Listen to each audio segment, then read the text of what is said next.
Hi everyone, the pros and cons of having a walker in a dementia unit.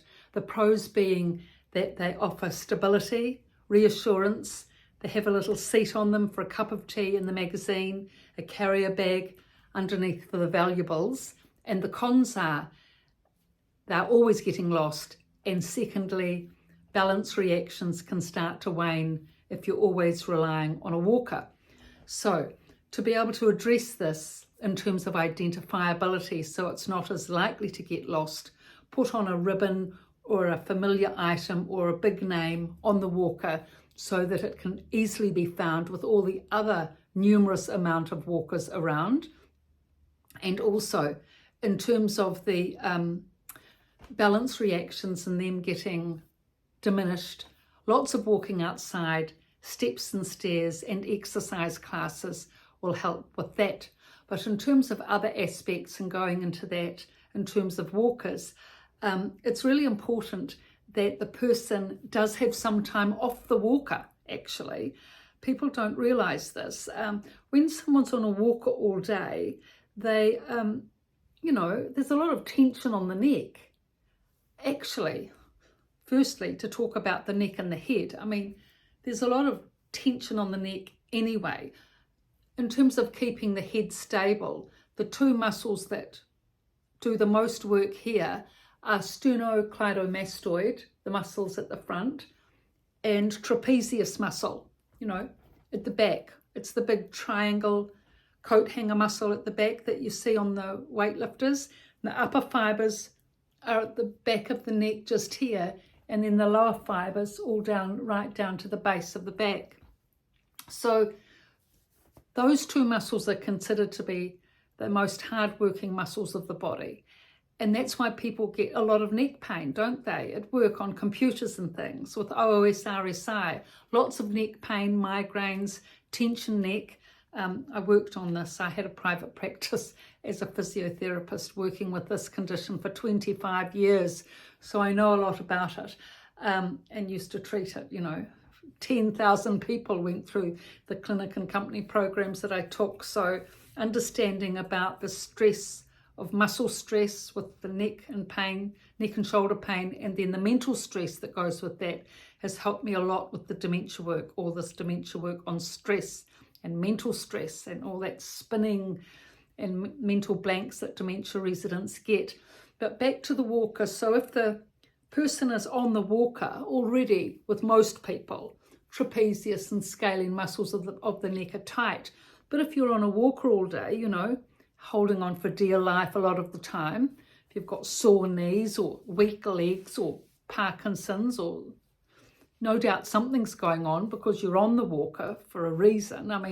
It may be just because of getting old as well, but even then your chances are you're a little more frail. So you tend to hold on to the walker fairly tightly, mostly, to keep a grip. And that can tighten up the neck. So that's a con, isn't it? A con of a walking frame is that you get a sore neck and sore shoulders, which people often do on walking frames. So look, to be able to alleviate this neck and shoulder tension that people get, the best thing is when you come in to see your parent, take them for a walk without the walking frame, just arm in arm, either around the corridor or better still outside where they've got all that uneven terrain to work their balance reactions. And, then they get a chance off their walker. They get some lovely company with you. It's much nicer, isn't it? Walking arm in arm with your favourite son and daughter, or any relative for that matter, favourite or not favourite. Walking arm in arm with your relative is a lovely, wonderful activity outside, sunshine or not. And it helps the balance reactions and takes that pain and tension and stress off the neck.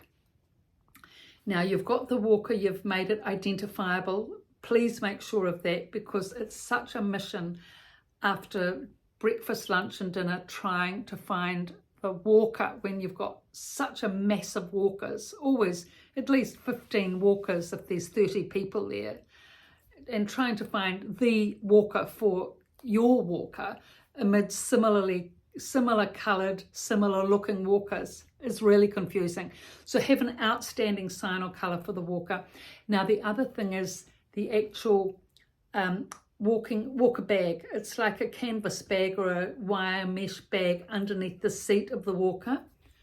It's a very valuable commodity. If you can lift up the walker seat and have this lovely bag underneath, women adore them because they get full of all their chocolates and tissues and magazines and special things, lipsticks if they have one, all the special things that women keep in handbags. Now, it's very important that these walker bags are tidied regularly, because if they get too crammed up with things like, can you believe it, ornaments, ornaments from the room, vases from the dining table, or too many tissues or towels or whatever, then, you know, unconsciously putting all these things in, as sometimes women do, the staff will get fed up with tidying it and just pretty much put the walker in a cupboard, you know, up the corridor, and that is a big loss for the resident not to have that walker carry a bag. But if, as the relative, you regularly, you know, when you come, just look in there, and if it's got too much clutter in it, just take it out, throw it out, or put it back in the room. And then it just keeps that one added liberty for that resident, which without is yet another loss. And this is how we keep up to date with all these things. We keep up the freedoms that are able to be sought by these people. I mean, there's so much lack of freedom, isn't there, in a dementia unit naturally. Whatever little freedoms there are, if you can keep those in place for the dementia resident, it really helps their quality of life enormously.